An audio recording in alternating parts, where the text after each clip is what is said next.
The morning she screamed was the moment I knew this HOA had finally lost its mind. I was standing by the old red barn, paint roller in hand, bright sunlight bouncing off the glossy crimson panels like a defiant signal flare, when I heard the sound, a shriek so high and sharp it could have peeled the paint right back off. It was the HOA president, Karen Whitmore herself, clutching her pearls as though the barn had personally insulted her ancestors. Behind her, 2 board members stood frozen on the gravel road, one holding a clipboard like a shield. I smiled, wiped a streak of paint on my jeans, and said, "Morning, Karen." Like the color.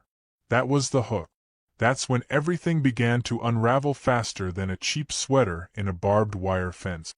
Karen stomped closer, eyes wide, jaw tight, her designer heels sinking into the soft dirt of my property. "This," she hissed, waving her arms at the barn, "is a violation of Article 7, Section C. All structures must be neutral in tone, tan, beige, white." I just shrugged and told her the cows didn't seem to mind.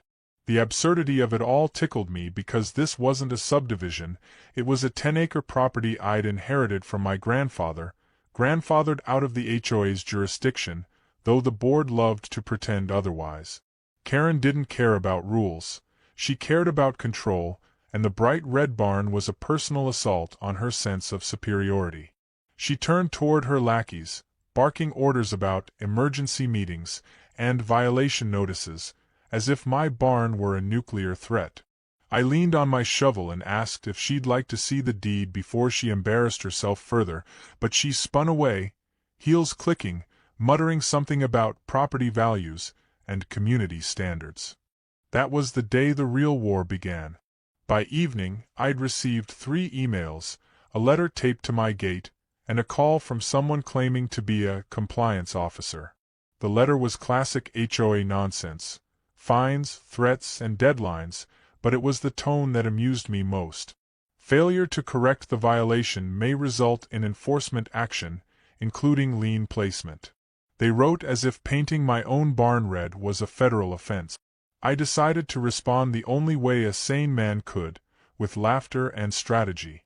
The next morning, I parked my old truck beside the gate, locked it tight, and hung a fresh sign that read "Private Property. No trespassing, no exceptions." Karen saw it by noon. I knew she would because she walked her poodle along the road every day like a patrol guard inspecting the neighborhood's morality. Her reaction was glorious. She froze, squinted, snapped a photo, and stormed off, calling someone immediately. Within an hour, a shiny black SUV rolled up, the kind used by small-town lawyers who take themselves too seriously. A man in a gray suit stepped out, smoothing his tie like he was about to argue in the Supreme Court. "Mr. Callahan," he said, offering me a business card I didn't take. "I represent the Homeowners Association. We'd like to discuss your noncompliance." I told him there was nothing to discuss. He said, "Sir, you are bound by the HOA's color restrictions."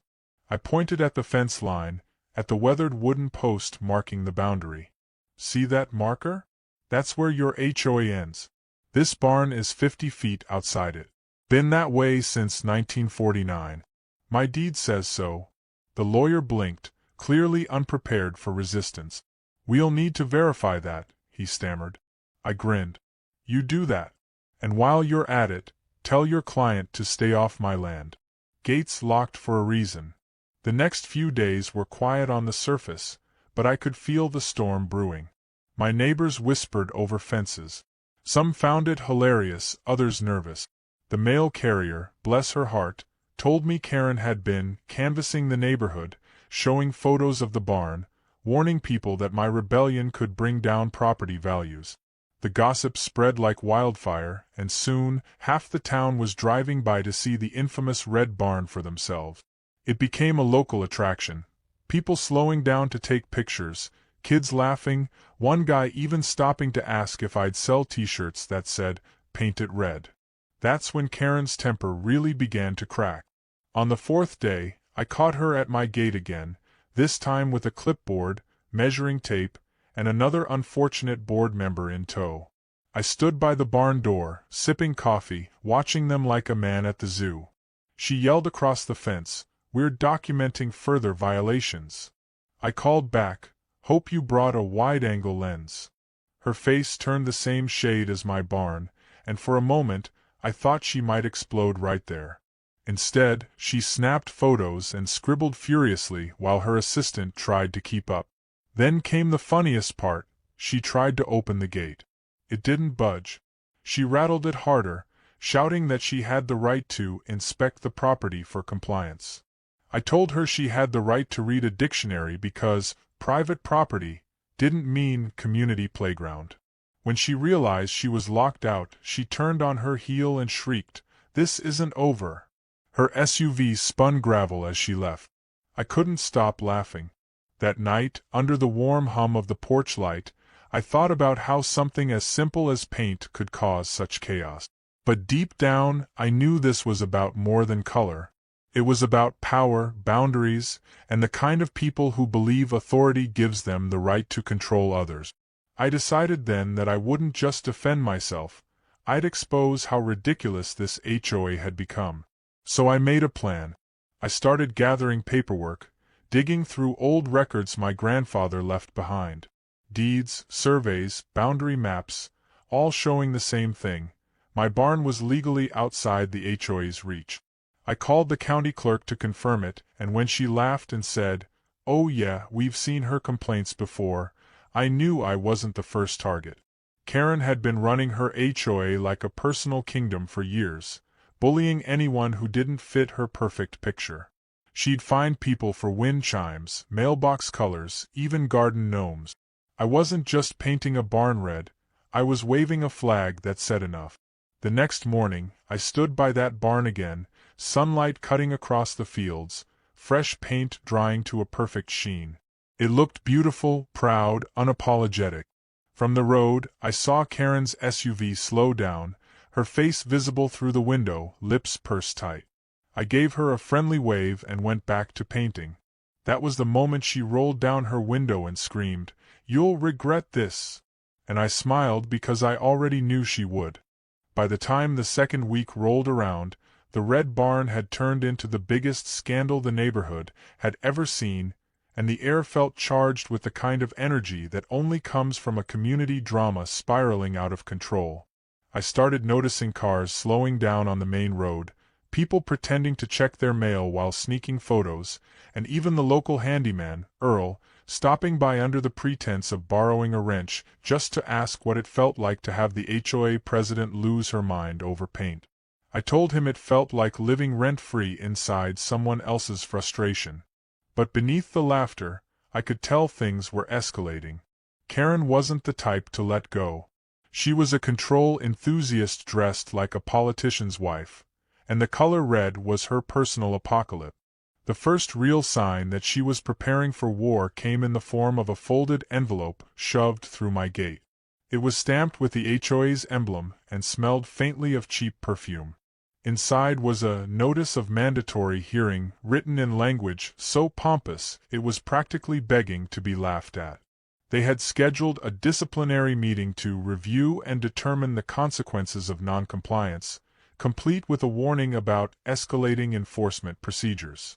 I stared at it, chuckled, and thought, fine, if they wanted a show, I'd give them one worth remembering. I marked the date on my calendar, then decided to prepare my own little surprise. That evening, I called up my old friend Jake, who happened to be the deputy sheriff and someone who had also clashed with Karen in the past when she tried to fine him for parking his patrol car too visibly near his driveway. When I told him the situation, he burst out laughing and promised he'd come along just to witness the fireworks. The day of the hearing arrived with a bright sky and that strange quiet before a storm. The meeting was held at the HOA clubhouse, a bland beige building that looked as boring as the rules it represented. I parked my truck right in front of their reserved parking spot just to set the tone. The moment I stepped inside, a dozen eyes turned toward me like I'd brought a live bull into a tea party. Karen sat at the head of a long table, her hair pulled so tight it could have lifted her eyebrows.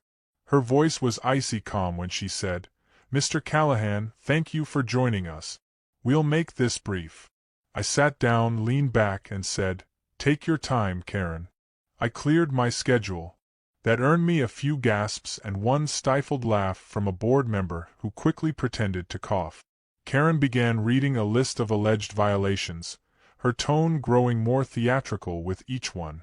Unauthorized color application, noncompliance with visual standard, disruptive influence on community harmony. By the third accusation, I was biting my cheek to keep from laughing. When she finally paused for air, I pulled out a manila folder and slid it across the table. "That's the original deed," I said. "And these are the county maps. Turns out this barn isn't even on your precious HOA property." She hesitated, frowned, and took the papers like they were infected. The room fell silent as she skimmed the documents, her expression tightening with each page. "This can't be right," she muttered. "Oh, it's right," I said, smiling. "You've been bossing people around for so long you forgot some of us actually know how to read a boundary line." A couple of board members exchanged looks. One even adjusted his glasses to get a better view. I could see the cracks forming in her authority. But Karen wasn't going to back down that easily. She slammed the folder shut and declared, "Regardless of technicalities, your actions have disturbed the community. You've set a poor example." I grinned. "Karen, it's paint, not a revolution." She stood up, her face redder than my barn, and snapped, "You're making a mockery of this association." I replied, "You're doing that just fine on your own." That's when the laughter started, soft at first, from the man at the far end of the table, then spreading until half the room was struggling to keep straight faces. Karen's glare could have melted steel, but the damage was done. The meeting adjourned in chaos, with her promising to consult higher authorities, which I assumed meant whoever was left willing to tolerate her tantrums. I walked out of that clubhouse with Jake grinning beside me, saying, "You just declared civil war, buddy." I said, "No, I just showed them who actually owns the land." But deep down, I knew Karen wouldn't stop. She was too prideful to lose quietly. Sure enough, 2 days later, I came home to find fresh signs nailed to the edge of my fence. They read, "Pending violation," in bold letters, as if the barn itself were under investigation. That same evening, someone had thrown eggs at my gate, cheap grocery eggs, still dripping down the wood. I laughed, because it only confirmed how desperate she was getting. The next morning, I installed a small camera near the gate, just in case her antics turned bolder. It didn't take long. That night, I caught footage of Karen herself, flashlight in hand, sneaking around my fence line with another woman from the board, whispering like amateur spies. They were measuring something, muttering about expansion violations. When she tripped over a rock and fell, I nearly spit my coffee out watching the replay. It was comedy gold. The following day, I sent a short video clip to the county sheriff's office, not as a complaint, just as friendly evidence of trespassing attempts. Jake texted me back 5 minutes later saying, "Best video I've seen all week." She's losing it. A few neighbors started taking my side publicly. One even painted his mailbox red in solidarity. Another put up a sign that read "Freedom Barn" with an arrow pointing toward my property. The town was turning it into a movement, and Karen was spiraling faster than anyone could have predicted. She responded by sending mass emails about rogue homeowners undermining the integrity of the community, which only made her sound like a dictator trying to stop a revolution of paint cans. I stayed quiet, patient, and strategic. Every move she made only exposed her deeper obsession. Late one evening, I was out by the barn again, checking the camera batteries when a pair of headlights approached. It was Karen's husband, a mild man named Paul who always looked like he regretted every decision that led him to that marriage. He stepped out nervously, hands in pockets, and said, "Look, between you and me, could you just tone it down?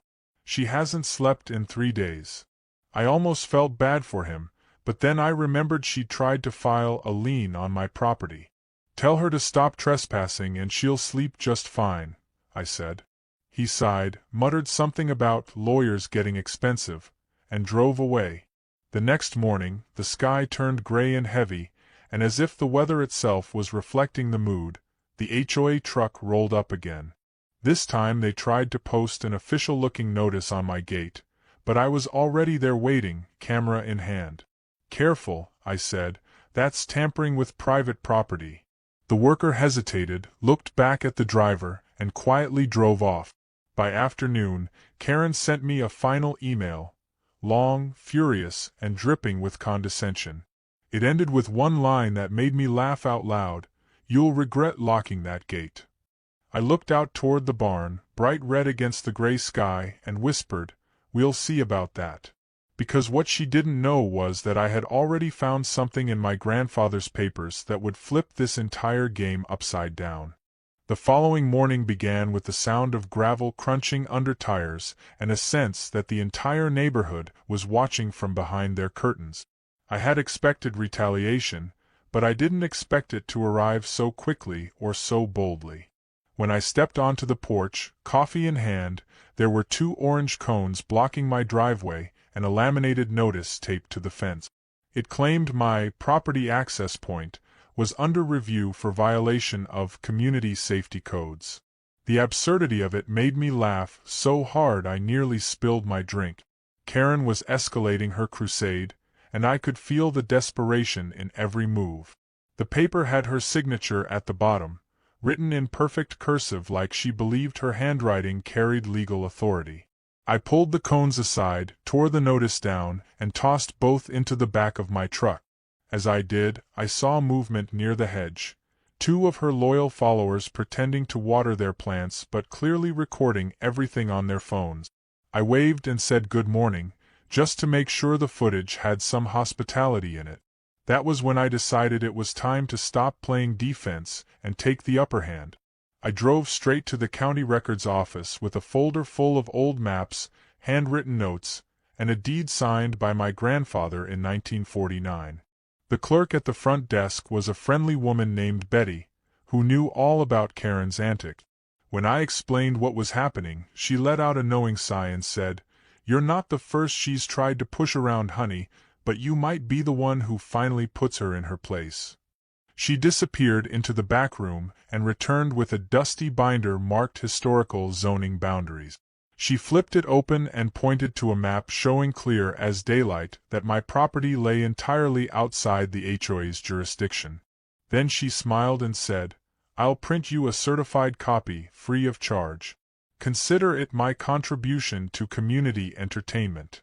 I thanked her, took the papers, and drove home feeling like I was holding a loaded weapon, legal proof that Karen had been overstepping her boundaries for years. But I didn't use it right away. I wanted the timing to be perfect, because people like Karen didn't learn through logic. They learned through humiliation delivered in front of an audience. That evening, as the sun dipped behind the hills, I saw her SUV parked near my gate again. She was on the phone, pacing furiously, her free hand waving like she was commanding an invisible army. When she spotted me walking down the drive, she raised her voice intentionally so I could hear every word. "Yes, officer, he's in violation of multiple HOA regulations and he's refusing access to the committee." I kept walking until I reached the gate, leaned against it, and said loudly enough for her phone to catch, "Still pretending you have jurisdiction, huh? Tell them to bring a map." She froze for a moment, then hung up without a word and sped off. The following day was pure chaos. A sheriff's cruiser appeared in the afternoon, lights off, calm as a summer breeze. It was Jake. He climbed out with a grin and said, "You weren't kidding. She called dispatch 3 times this morning." I offered him coffee and handed him the documents from the county. He scanned them quickly, nodded, and said, "This is solid. If she steps on your land again, it's trespassing. Want me to pay her a friendly visit?" I told him to hold off. "Let her dig her own hole first," I said. That night, as I sat by the porch light, another envelope arrived, this time certified mail. Inside was a formal demand from the HOA's attorney threatening legal action for noncompliance and obstruction of community governance. I laughed out loud because the address line said Lot 14B, Oakwood Estates, and my property was registered as Parcel 7, Whitestone Ridge. They couldn't even get the location right. It was like watching amateurs try to play chess without knowing how the pieces move. The next morning, I drove to the HOA office, a small rented building by the gas station, and handed the envelope right back to them. The receptionist looked terrified. "Should I give this to Mrs. Whitmore?" she stammered. "Please do," I said, "and tell her to check her geography before she sends another one." That afternoon, the gossip exploded. I started getting calls from neighbors who'd heard Karen shouting during an emergency HOA meeting. She was accusing the board of incompetence, saying I had forged documents and spread misinformation. One neighbor told me she'd even threatened to resign if the board didn't back her authority. I smiled when I heard that because power-hungry people never resign quietly, they implode dramatically. I spent the next day fixing the fence and painting a few missing panels while my camera caught footage of her little army driving by repeatedly, some slowing down to glare, others pretending to film evidence. I knew she was trying to bait me into reacting, but I stayed calm. What she didn't know was that I had quietly reached out to a local journalist named Emily who wrote for the county paper. Emily had been covering community overreach stories, and when I told her about Karen's behavior, she said, "Oh, this sounds juicy. Mind if I come by and see the famous Red Barn?" 2 days later, she arrived with a notepad and a camera. I walked her through everything: letters, threats, photos, even the trespassing footage. She took notes like a detective building a case file. When she asked what I wanted out of it, I said, "Just the truth printed so people stop getting bullied by a woman who thinks she owns the sky." She laughed and said, "That'll make a great headline." The following week, her article hit the front page with the title, "Local HOA President Faces Backlash Over." The storm came without thunder but carried the same kind of tension that makes animals restless before lightning. By the time the next HOA meeting rolled around, word of Karen's humiliation had spread across town, and people who once pretended not to notice her power games now watched with open amusement. It was as if the entire neighborhood had woken up from a long trance, realizing they didn't have to fear her anymore. Still, she wasn't ready to accept defeat. She called for an emergency assembly, plastering notices on every mailbox like political propaganda, declaring it a crucial discussion on community integrity. I knew that was her last attempt to claw back control. Curiosity got the better of me, so I decided to attend, not because I cared about her speeches, but because I wanted to see how far she'd fall when faced with the truth she refused to acknowledge. The clubhouse was packed that evening. Folding chairs filled the hall, murmurs echoed off the beige walls, and people leaned in to whisper gossip before the meeting even started. Karen stood at the front, trying to look composed, but the strain around her eyes betrayed her. The moment she spotted me walking in, her jaw tightened, and I could almost hear the gears grinding in her head. I found a seat near the back, arms crossed, waiting. She started with a long-winded speech about how the HOA existed to protect the values, aesthetics, and harmony of the community. It sounded rehearsed, the kind of speech meant to sound noble but hollow when weighed against her recent behavior. Some people nodded politely, others checked their phones, and one man in the front row actually yawned. When she tried to bring up the issue of noncompliance and rogue property owners defying standards, several heads turned my way, but no one said a word. I could see cracks forming in her command. Then she made her mistake. She tried to twist the story, claiming I had misrepresented legal boundaries and forged documentation. That was my cue. I stood slowly, the room falling silent as my chair scraped against the floor. "If you're going to accuse me, at least have the decency to get your facts straight," I said calmly. I held up a folded paper and continued, "This is a certified copy from the county, proving my property sits outside your jurisdiction. I'd be happy to pass it around for anyone interested in the truth." Karen's face drained of color. The board members looked at each other nervously. One of them, a soft-spoken woman named Linda, asked, "Is that official?" I nodded. "Signed, sealed, and verified." The county clerk even laughed when I told her what this circus was about. A ripple of laughter spread across the room, and Karen's lips trembled. She tried to regain her footing, insisting the HOA had community authority beyond technical lines, but the words landed flat. People started murmuring, some shaking their heads, others chuckling. Then a man stood up. Tom, a longtime resident who had once been fined for having a swing set that wasn't aesthetically neutral. He said loudly, "You've been bullying people for years over nonsense. Maybe it's time you followed some rules yourself." Applause broke out. Not the polite kind, but the genuine, relieved kind that comes when someone finally says what everyone else has been thinking. Karen shouted over them, demanding order, but her voice was lost in the noise. I watched as her authority crumbled right before my eyes. When the crowd finally calmed, she tried to pivot, saying, "Regardless of boundaries, his behavior has divided this community." I smiled and replied, "No, Karen, your behavior did that. All I did was paint a barn." That sealed it. The laughter returned, louder this time, mixed with applause and a few cheers. Karen stood frozen, clutching her clipboard like it could shield her from reality. When the board adjourned the meeting early, she rushed out the side door, her SUV roaring out of the parking lot a minute later. That night, the neighborhood felt different. People waved again when I passed, some even stopped by to thank me for standing up to her. A few told me stories about fines and threats she'd sent over trivial things like mailbox color or lawn height. It was strange hearing how much quiet resentment she had built over the years. I realized the barn had become more than paint. It was a symbol of rebellion, a crack in the armor of a system that had long gone unchecked. But even as things calmed, I knew Karen wasn't finished. The next morning proved me right. A delivery truck arrived with a letter from a law firm in the next county. She'd hired new attorneys. The document claimed she was seeking judicial clarification on the HOA's reach. I could have ignored it, but I saw an opportunity.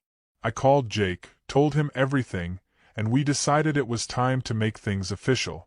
That afternoon, I drove to the county courthouse, filed a petition for a cease and desist order against her, and included all her trespassing incidents, videos, and harassing notices as evidence. The clerk raised her eyebrows and said, "You've got quite a file here." I told her, "It's a long story, but I think it's about to get shorter." She promised to expedite it. Within 2 days, the sheriff's department delivered the notice to Karen personally. According to Jake, she nearly fainted when she saw her name on the legal paper. The fallout was immediate. Neighbors started whispering that she'd overstepped so badly that even the board was considering removing her.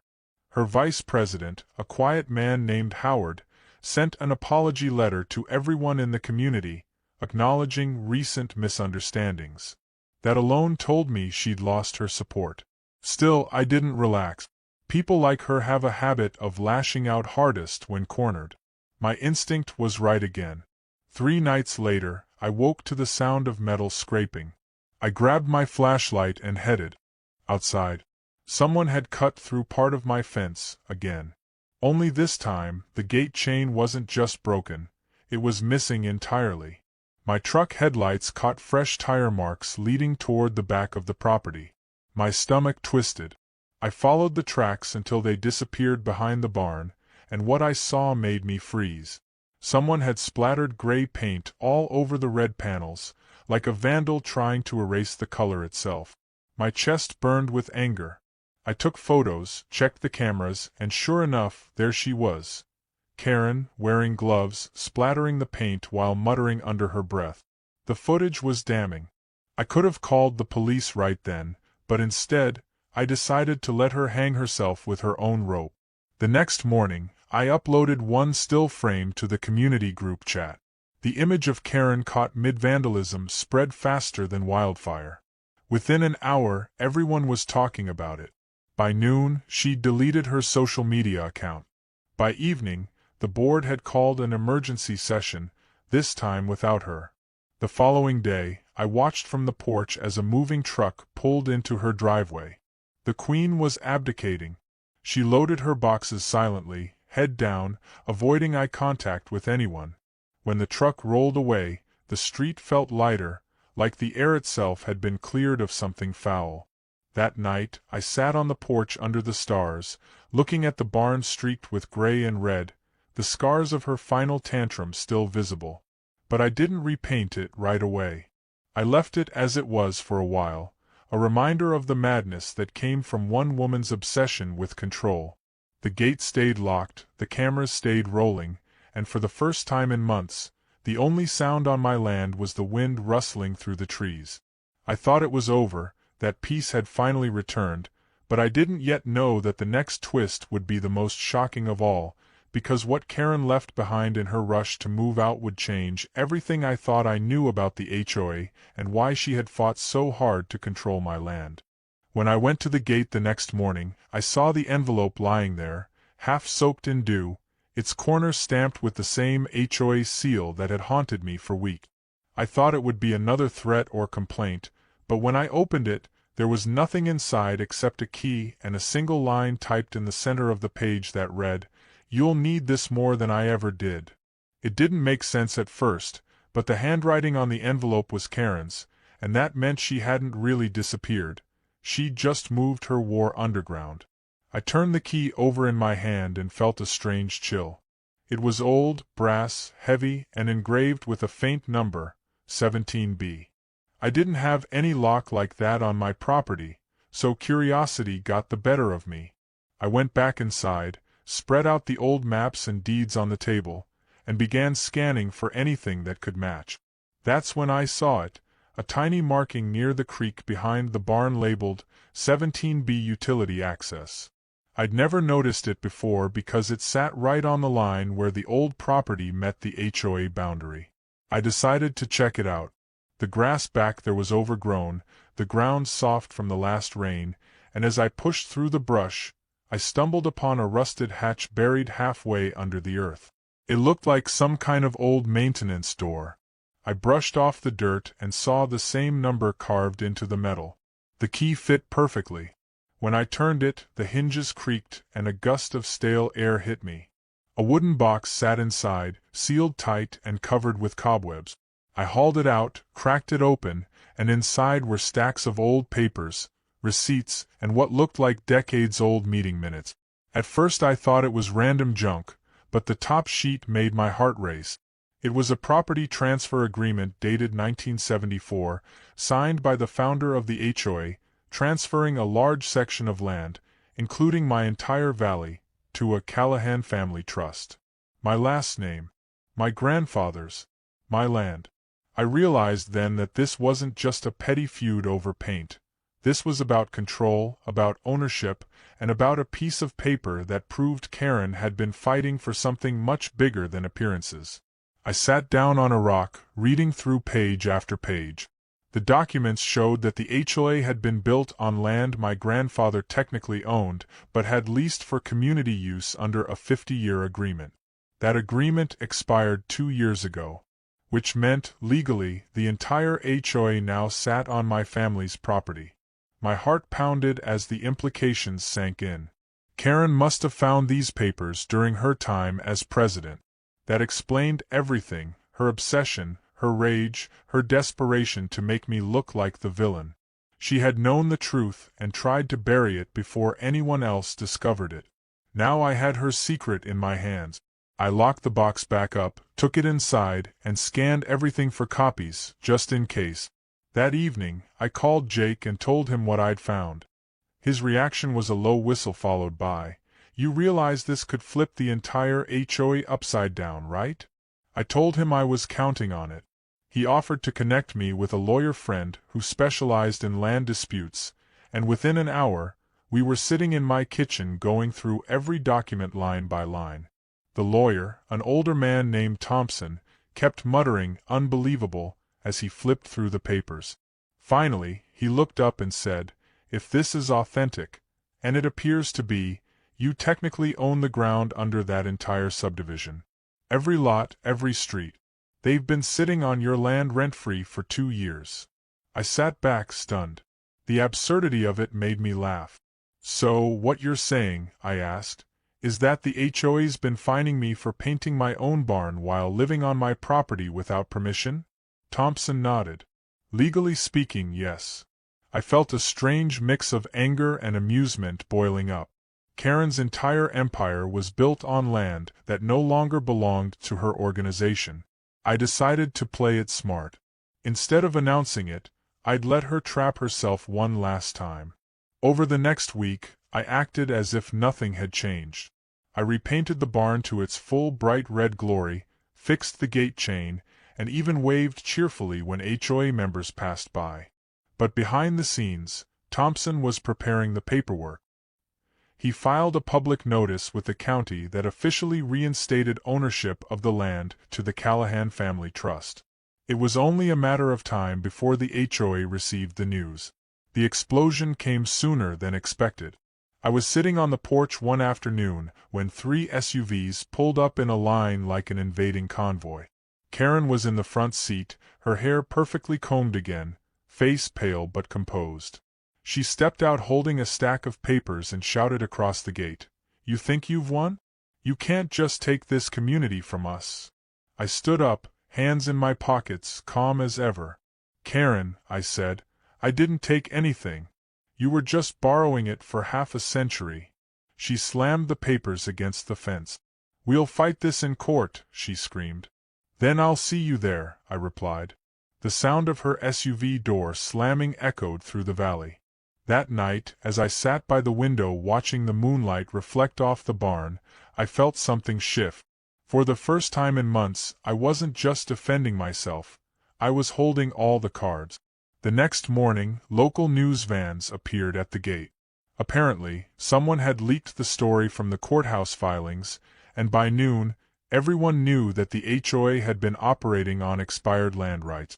Reporters wanted interviews, neighbors wanted explanations, and Karen wanted the ground to swallow her whole. I agreed to speak only once, calmly explaining that I had no intention of evicting anyone, only of restoring what was rightfully mine and preventing further abuse of authority. That statement hit the town like a hammer. People started calling for her resignation, some even demanding refunds for years of unnecessary HOA fees.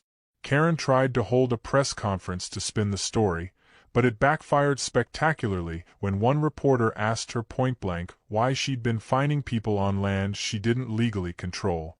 Her face turned white, her voice cracked, and for the first time, she had no answer. The following days were a blur of chaos for the HOA. Board members quit, meetings were cancelled, and the once intimidating notices stopped appearing entirely. But for me, the calm felt earned. I walked out to the barn each morning, touched the red paint, and smiled. My grandfather had built it as a sign of independence, a reminder that freedom sometimes looks like defiance to those who crave control. Now it stood as proof that no amount of paperwork, gossip, or screaming could change the truth of who owned what. Still, part of me couldn't shake the feeling that Karen wasn't done yet. People like her don't just walk away. They cling to the last thread of control until it snapped.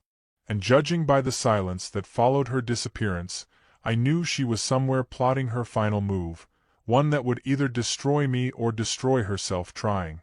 For a few days after the news broke, the valley felt unnaturally quiet, like the world was holding its breath, waiting to see what Karen would do next.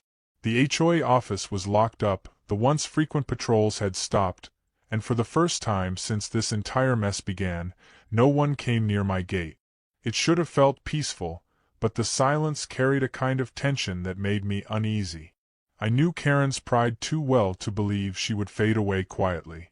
She was the type to burn everything down before admitting defeat, and the look she had given me that last day by the gate had promised exactly that. On the 4th morning, my phone buzzed with a message from Jake that simply read, "She's back." Attached was a photo of Karen standing outside the county courthouse surrounded by reporters, holding a stack of papers like a weapon. She was claiming that my documents were fraudulent, that my grandfather's trust was manufactured to seize community land, and that she had new evidence proving otherwise. I almost laughed at the desperation, but something in Jake's tone made me pause. He added in another message, "She's got a lawyer from the city. Big firm. They're trying to reopen jurisdiction." I knew this was her last gamble, using money and influence to drag the fight into a courtroom, hoping I'd get tired and settle. What she didn't know was that I'd already anticipated it. I spent the next 2 days organizing every piece of evidence with Thompson, my attorney. We prepared everything meticulously. The original deed, county letters, historical maps, photos of the boundary markers, even witness statements from old residents who remembered my grandfather building the barn long before the HOA existed. Thompson looked up from the mountain of paperwork and said, "If this goes to court, we'll bury them in facts. But you need to keep calm no matter what she does publicly. She'll try to provoke you." I promised I would, though that was easier said than done. The following evening, as the sun sank behind the ridge, I heard tires crunching on gravel again. Karen's SUV rolled to a stop in front of the gate, headlights cutting through the dusk. She stepped out, calm and collected in appearance, though her eyes betrayed sleepless nights. "You think you're clever," she said, voice low but sharp. "You think you can make a fool out of me."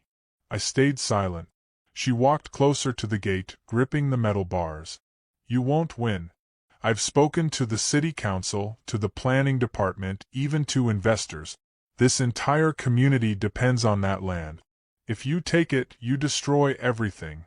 I met her gaze and said quietly, "Then maybe you should have respected it instead of trying to own it." Her face twisted in anger. "This isn't over," she hissed, and got back into her car. As she drove away, I noticed something strange, a folder left sitting on the roadside. I picked it up, thinking she had dropped it by mistake, but when I opened it, I realized it was deliberate. Inside were photos, drone shots of my property, zoomed in on the barn, the house, even the porch where I drank my morning coffee. There were notes scrawled in the margins: possible zoning violation, agricultural misuse, environmental hazard near creek. It was a setup. She was gathering fake evidence to claim my barn or land violated environmental code.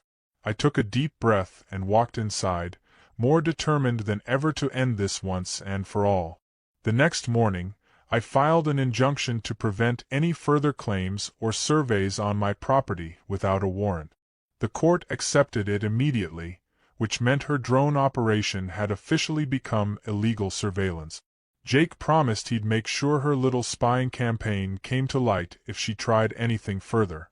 But Karen didn't stop, she only shifted tactics. She started sending anonymous letters to my neighbors, warning them that their property values would collapse if I succeeded in taking back the land. Some people got scared and started avoiding me again, while others saw through it and came to show support. One old farmer, Hank, came by with a grin and said, "She's losing it, son. When folks start fighting lies with more lies, they're digging their own grave." I nodded, though part of me still worried about what she might pull next. The answer came a few nights later. Around midnight, my security camera alert went off. I opened the feed and froze. 2 men were at the barn, cutting the lock on the door. They weren't teenagers pulling a prank. They were professionals, dressed in black, moving quickly. I called Jake immediately. Within 15 minutes, 2 sheriff cars pulled up with lights off, engines quiet. I stayed hidden behind the porch as the deputies approached the barn. When the men tried to run, they didn't get far. The deputies tackled them easily and dragged them into the headlights. One of them shouted, "We're here on contract from the HOA. We were told this was public property." That was all I needed to hear. Jake arrived moments later, smirking when he recognized the logo on their truck, Karen's new law firm. She'd hired them to inspect my property under false pretenses. Jake cuffed them both and said, "Tell your boss she just committed trespassing and illegal entry." The next morning, the footage went viral. Local news picked it up again, and once more Karen's name was splashed across every headline. Her lawyer tried to claim it was a misunderstanding, but the story had already taken a life of its own. The community that once feared her now laughed at her. Memes popped up online showing her in construction gear sneaking around barns. The humiliation was complete, but I wasn't celebrating yet. There was still a court date coming, and I knew she'd use every trick to twist the narrative. When the day arrived, I wore my grandfather's old hat, a small token of pride, and walked into that courthouse like I belonged there. Karen sat across the aisle, her eyes red but defiant.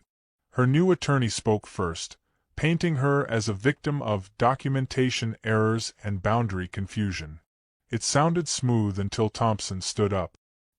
He spoke plainly, methodically, pulling out document after document, each stamped and verified, until the judge leaned forward and said, "Are you telling me this association has been operating on private land without lease renewal for 2 years?" Thompson nodded. "Yes, Your Honor, and they have fined, threatened, and harassed my client for using land he legally owns." The courtroom went silent except for the sound of Karen's pen falling from her hand. The judge frowned, then turned toward her attorney. "Do you have any evidence to dispute this?" The man shuffled papers, hesitated, and finally muttered, "No, Your Honor, not at this time." The gavel came down with a sharp crack that echoed like thunder. "Then this court recognizes the Callahan Family Trust as the lawful owner of the property in question. Any further interference by the HOA will result in penalties and restitution." It was over. Karen slumped back in her chair, her entire empire dissolved in a single sentence. Outside the courthouse, reporters swarmed, asking for comment. I simply said, "All I ever wanted was to be left alone." That night, back at the ranch, I stood by the red barn again, the same barn that had started it all. The air was cool, the fields silent except for crickets. I thought about my grandfather, about how he built this place to stand against time, and realized he'd passed more than land down to me. He'd passed the stubbornness to protect it. As I locked the gate one last time, I looked out toward the dark road and thought I saw a car parked far off, lights off but engine running. I didn't need to check who it was. I knew Karen wasn't done emotionally, even if the law had silenced her. But this time, it didn't bother me. Because the fight was no longer hers to win. The land, the peace, and the freedom were finally mine again, and no scream or signature could ever take that away. The days following the court decision were oddly peaceful, almost too peaceful, as if the valley itself was catching its breath after months of chaos. The red barn gleamed in the sunlight, brighter than ever, and the gate stood locked with a new chain that felt more like a symbol than a precaution. The neighbors had stopped whispering, and instead, people waved again when they passed, offering smiles that carried relief instead of curiosity. But beneath all that calm, I could feel something lingering in the air, a tension that hadn't yet found its release. Karen had disappeared from the public eye entirely. Her house sat dark every night, her once manicured garden overgrown, and her mailbox stuffed with uncollected flyers. It would have been easy to believe she had given up, but something in my gut told me otherwise.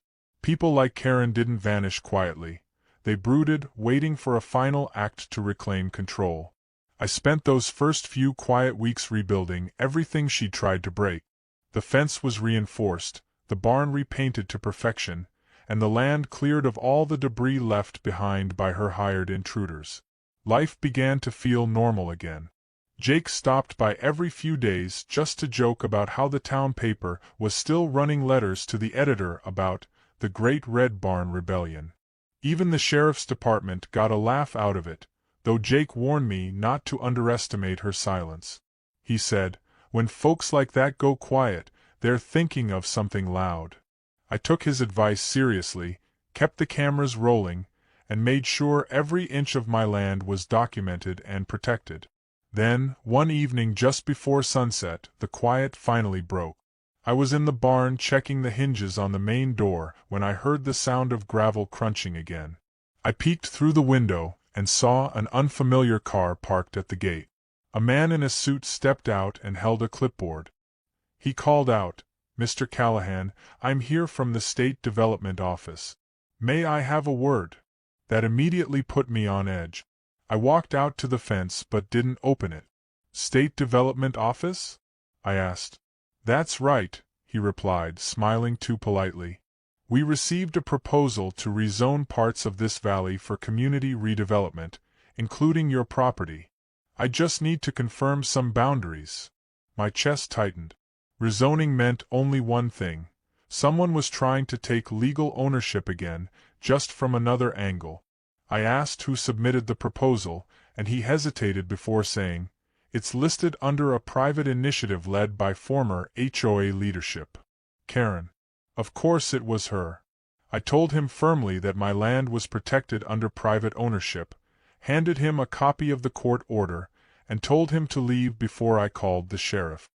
He nodded, apologized, and drove off without argument, but the damage was done.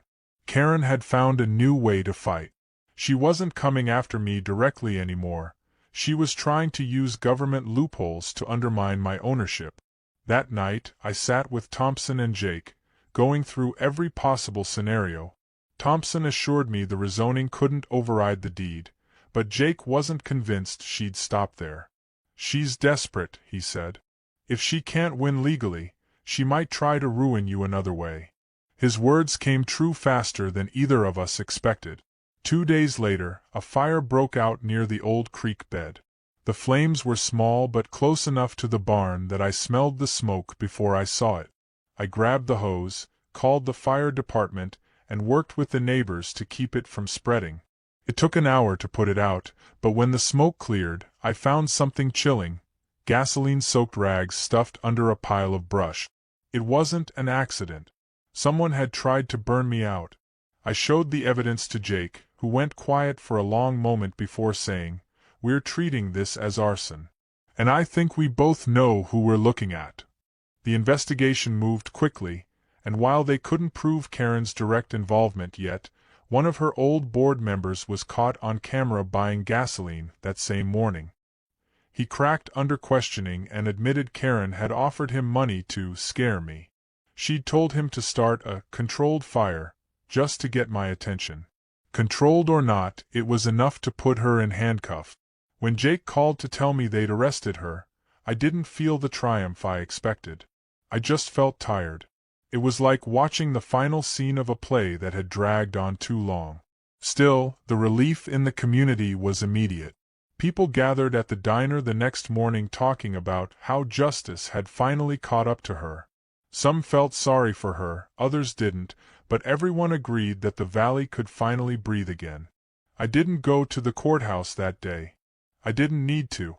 The report said she broke down during the hearing, yelling about how I had ruined her life, how the town had betrayed her, and how she'd only ever wanted to protect the community.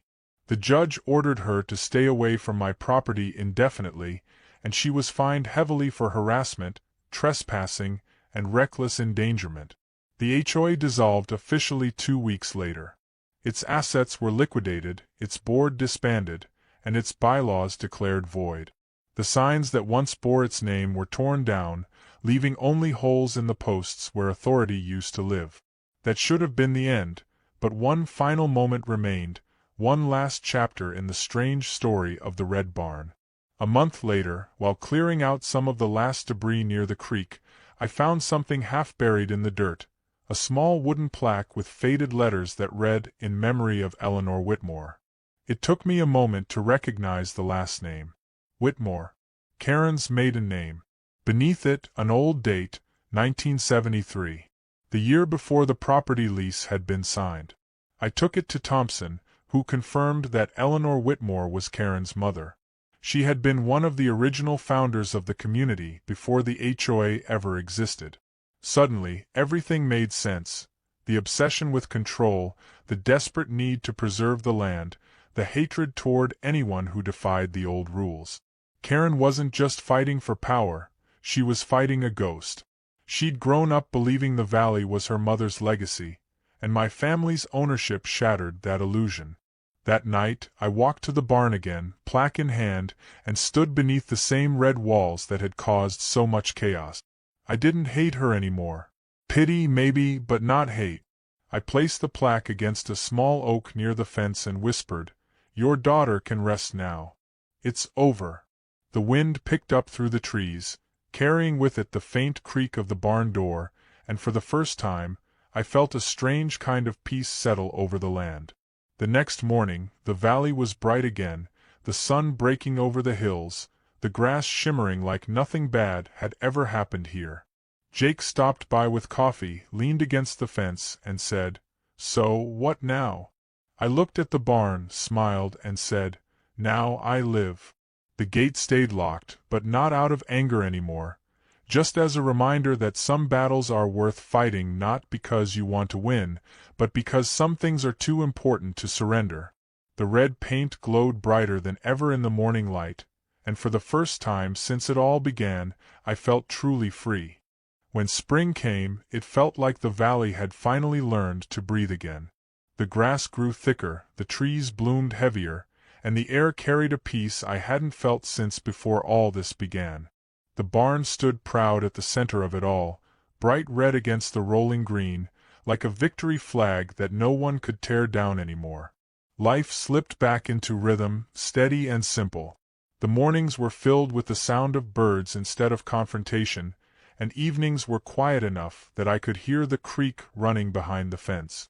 Sometimes I'd sit on the porch with a cup of coffee and think about how something as small as a coat of paint had turned into a war that changed the whole valley.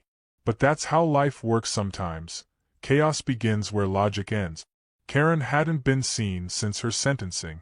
Rumor had it she sold her house and moved to another state to live with her sister, though some said she'd gone somewhere out west to start fresh. I didn't care where she went as long as it wasn't here. The HOA was officially gone, dissolved into paperwork and silence, and most of the neighbors seemed happier without the constant fear of fines or threats. People started fixing things again, painting shutters, putting up fences, even planting gardens they weren't allowed to before. It was like the whole community had been holding its breath for years, waiting for permission to live. The funny thing was that after all the noise, the shouting, the lawsuits, and the threats, the only thing left standing unchanged was that old red barn. Sometimes I wondered if that was my grandfather's intention all along, to leave behind something that couldn't be controlled by anyone but the land itself. One morning, I got a letter from the county clerk's office. It wasn't bad news this time, just a request to meet and discuss historical recognition of the property. Apparently, after all the publicity, someone in the Historical Preservation Committee had looked into the original deeds and wanted to designate the barn as a local landmark. The irony made me laugh out loud. The same building that nearly tore the valley apart was now being honored as a piece of local heritage. When the inspector came out to visit, he asked me a bunch of questions about its construction, history, and upkeep. He was polite, curious, and fascinated by the fact that it had survived over 70 years of storms, repairs, and controversy. I told him the story, well, most of it, and when I finished, he said quietly, "You know, sometimes history defends itself. You just gave it a voice." His words stuck with me. That night, I sat by the barn in the dim light, watching the shadows crawl across the wood. The paint still looked fresh, but the deeper I stared, the more I realized it wasn't about the color anymore. It was about defiance, resilience, and the idea that some things are worth standing up for even when it feels ridiculous to fight over them. I remembered every yell, every threat, every court hearing, and it all seemed distant now, like echoes from another life. But there was one thing I still needed to do. I took the small plaque with Eleanor Whitmore's name on it, the one I had found months ago, and fixed it to the inside of the barn door. I figured it belonged there, not as a tribute to Karen's madness, but as a reminder that every story has two sides. Maybe her mother had loved this place once too, just in her own way. Maybe the war between our families had never been about hate but about legacy. The next day, I hosted a small barbecue for the neighbors to celebrate the valley's new freedom. People brought dishes, kids ran across the fields, and laughter filled the air again. Someone brought a speaker and played music, while others told stories about their own run-ins with the old HOA. It felt like a reunion after a long exile. At one point, a little boy walked up to me and asked, "Mister, why did you paint your barn red?" I smiled and said, "Because sometimes you've got to remind the world that you're not afraid to stand out." He grinned and ran off to play. As the sun began to set, painting the sky in the same shades as the barn, I stood by the gate and looked out at the land stretching beyond the fence. The same land my grandfather once plowed, the same land Karen tried to claim, and the same land that would outlast both of us. It was peaceful again, but not quiet in the same way. This time, the silence didn't feel like suppression, it felt earned. The creek murmured softly in the distance, and the wind rustled through the leaves, carrying a tune that almost sounded like forgiveness. Later that night, when everyone had gone home and the fire from the grill had burned down to glowing coals, I walked out to the barn one last time. I opened the door, the hinges creaking just enough to echo through the valley, and stepped inside. The air smelled faintly of wood and paint, but beneath it was something deeper, a scent of history like the place itself was breathing. I ran my hand along the wall, rough and solid, and whispered, "We did it, old friend." Then I closed the door, locked it, and walked back toward the house under the stars. The gate stayed locked not because of fear but because it was a boundary that meant something now. A symbol of peace earned through struggle, of independence reclaimed from control. I realized the real victory wasn't in winning the fight against Karen or the HOA. It was in proving that ordinary people could still stand their ground when someone tried to take it from them. The valley slept soundly that night, untouched by authority, unburdened by rules written by people who never understood what it meant to belong to the land. The red barn glowed faintly under the moonlight, a beacon of stubborn pride and freedom. And as I looked out from the porch one last time, I finally understood that sometimes the loudest way to win is to stay silent and let the truth stand on its own. The wind carried that silence across the hills like a whisper, and for the first time in a long time, everything felt exactly as it should.